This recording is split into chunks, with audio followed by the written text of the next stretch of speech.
hello लोगोफोर गिबियाव नोंथांमोनखौ बयखौबो चेनेलाव बरायना लाग्रोनाय जाबाय आसा खालामो नोंथांमोनना नैबे मोनसे इम्पोर्टेन्ट भिडिअखौ बयबो जोबजासिम नायलांगोन होननानै नोंथांमोनाथ' बयबो दाख्लैबावै जोंहा फिजिकेल स्टेन्डार्ड टेस्ट एबा फिजिकेल एफिशिएन्सि टेस्ट एबा रिलिज जानायखौ नोंथांमोना बयबो क्वालिफाइ जाबाय जानांगौ आसाम पुलिसनि बे एबिइउपिखौ दा नोंथांमोननि बे रिटेन टेस्टआ फैगोन जोंहा एप्रिल मासाव जागोन दा बेनिखायनो आं बे भिडिअनि गेजेरजों नोंथांमोननो खोन्थाहरगोन दे नोंथांमोना बे रिटेन टेस्टआव मा साबजेक्टखौ फरायनांगोन आरो बेजों लोगोसेनो मा साबजेक्ट फरायनांगौ बेखौ खोन्थानायजों लोगोसेनो आं नोंथांमोननो माखासे इम्पोर्टेन्ट MCQ एबा माने कुइसनफोरखौ आं नोंथांमोननो हरगोन जाहाथे नोंथांमोना बेखौ नायनानै PDF फाइलाव आं नोंथांमोननो हरगोन नालाय नोंथांमोना बे PDF फाइलखौ डाउनलड खालामनानै जाहाथे फरायनो हायो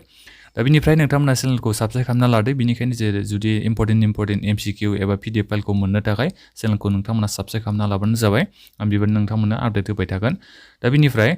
जोंहा रिटेन टेस्ट बे रिटेन टेस्टआव गासै खैथा कुइसन थागोननो गासै 45टा कुइसन थागोन नोंथांमोना नायनो हागोन 45टा माल्टिपल चॉइस थागोन नोंथांमोना 45टा कुइसन थानायजों लोगोसेनो मार्कआबो जोंहा बेहाय 45टा मार्क थागोन 45 मार्क्सनि थाखाय जागोन दा बेहाय बुंदों there will be no negative मार्किं नोंथांमोननि बे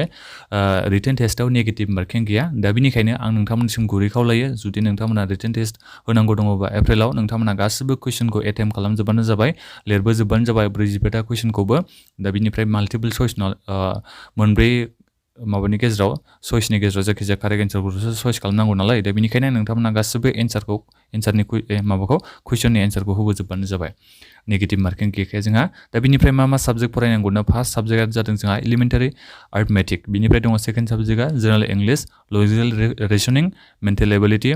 आसाम हिस्ट'रिस जिअग्राफि पलिटि इक'नमि बेखौ फरायनांगोन जेनेरेल एवारनेस एबा general knowledge and current affairs बेखौ नोंथांमोना फरायनांगोन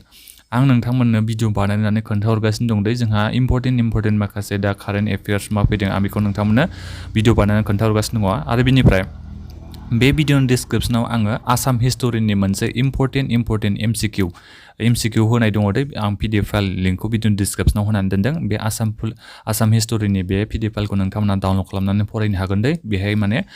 कुइसनबो थागोन एन्सारबो थागोन आरो MCQ दा बिनिखायनो बेखौ नोंथांमोना फरायनानै फोजोब आरो बेजों लोगोसेनो नोंथांमोननो आं माखासे रेकमेन्ड खालामगोन र' साननैसोनि उनाव मा बुक्स फरायनांगोन बे आसाम पुलिसनि थाखाय बिनिफ्राय जेनेरेल इंलिश बिनि अफिसियेलि मोनसे PDF फाइल दङ आं बेखौ नोंथांमोननो बानायगासिनो दङ दा बेखौ आङो नेक्स्ट भिडिअफ्राव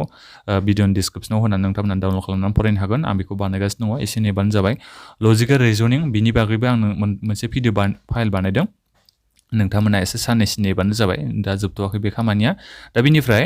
गासिखौबो नोंथांमोना मोनजोबगोन बे जिअग्राफि पलिटि इक'नमि बेनि गासिबो MCQखौ आं नोंथांमोना हरजोबगोन नोंथांमोना सिन्था खालामनाङा नोंथांमोना चेनेलखौल' साबस्क्राइब खालामना लाबानो जाबाय आपडेटखौ मोननो थाखाय आरो बेजों लोगोसेनो मोनसे खोथा नोंथांमोना बड' जबनि चेनेलनि WhatsApp ग्रुपखौ बयबो जइन जानानै थादो जाहाथे नोंथांमोना इम्पोर्टेन्ट PDF फाइलखौबो बे WhatsApp ग्रुपाव मोननो हायो दा बिनिफ्राय बे रिटेन एग्जामखौ नोंथांमोना गासै मोनब्रै लेंगुवेजाव मोननो हागोन कुइसनखौ आसामिसावबो नोंथांमोना कुइसनखौ नुनो मोनगोन बड'आवबो नोंथांमोना कुइसनखौ नुनो मोनगोन बेंगलियावबो नुनो मोनगोन इंलिसावबो मोनगोन नोंथांमोना जायखिजाया इंलिसावबो बुजिनो हागोन बड'आवबो बुजिनो हागोन कुइसनखौ दा बिनिफ्राय बे मार्कखौबो आं नोंथांमोननो खोन्थाहरनो दै बे मार्कआ जोंहा बे रिटेन टेस्टआवल' मोजां लाबोनांगौ बे नङा दै जोंहा माखासे एक्सट्रा कारिकुलाम एक्टिभिटिस जागोन नोंथांमोना बेखौ नायनो हागोन एक्सट्रा कारिकुलाम एक्टिभिटिसआ बियो UB आर्म ब्रान्चनि थाखाय जागोननो बेहाय गासै 5 मार्क्स थागोननो मेक्सिमाम दा बेखौ नोंथांमोना नायबानो जाबाय माखासे एक्सट्रा कारिकुलाम एक्टिभिटिसआव नोंथांमोना मार्कफोरखौ लानो नांगोन आरो बेजों लोगोसेनो जायफोर नोंथांमोना NCC केन्डिडेट्स नोंथांमोननि थाखाय जोबोद मोजां ABUBनि थाखाय जुदि नोंथांमोनाव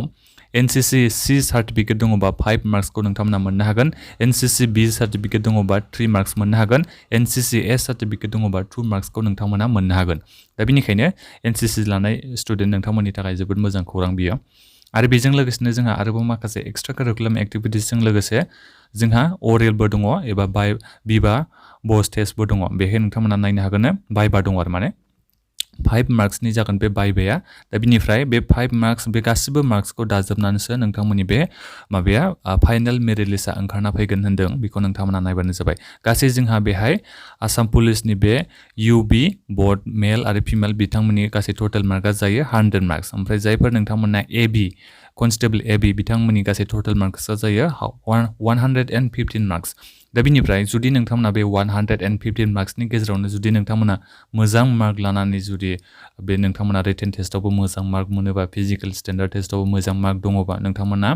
फाइनाल लिस्टआव नोंथांमोननि नामा फैगोन दा बेनिखायनो नोंथांमोना पारफरमेन्सखौ एसे मोजां खालामबानो जाबाय गासिबो जेनेबा फिजिकेल टेस्टआव क्वालिफाइ जाबानो दि बे साख्रिखौ मोनगोन बिदि नङा रिटेन टेस्टआवबो जुदि नोंथांमोना मोजां मार्क लानो हागोन अब्लासो नोंथांमोना बे साख्रिनि थाखाय सिलेक्सनखौ जानो हागोन दै नोंथांमोना बेखौ गोसोआव लाबानो जाबाय गासिबो एग्जामखौ नोंथांमोना गोसो होनानै मोजां मार्क लानानै पास जाबासो नोंथांमोना फाइनाल सिलेक्सनाव फैनो हागोन दा बिनिफ्राय बेखिनियानोमोन नोंथांमोना PDF फाइल लिंकखौ बिदिनो डिसक्रिप्सनाव मोननो हागोन दै आसाम हिस्ट'रिखौ नोंथांमोना डाउनलड खालामनानै फरायबानो जाबाय इम्परटेन्ट कुइसन माखासे दङ दा बेखिनियानो बे भिडिअखौ नोंथांमोना लोगोफोरनो शेयार खालामबानो जाबाय आरो बेबादिनो इम्परटेन्ट आपडेटखौ मोनबाय थानो थाखाय नोंथांमोना चेनेलखौ बयबो साबस्क्राइब खालामनानै ला गोजोन्थों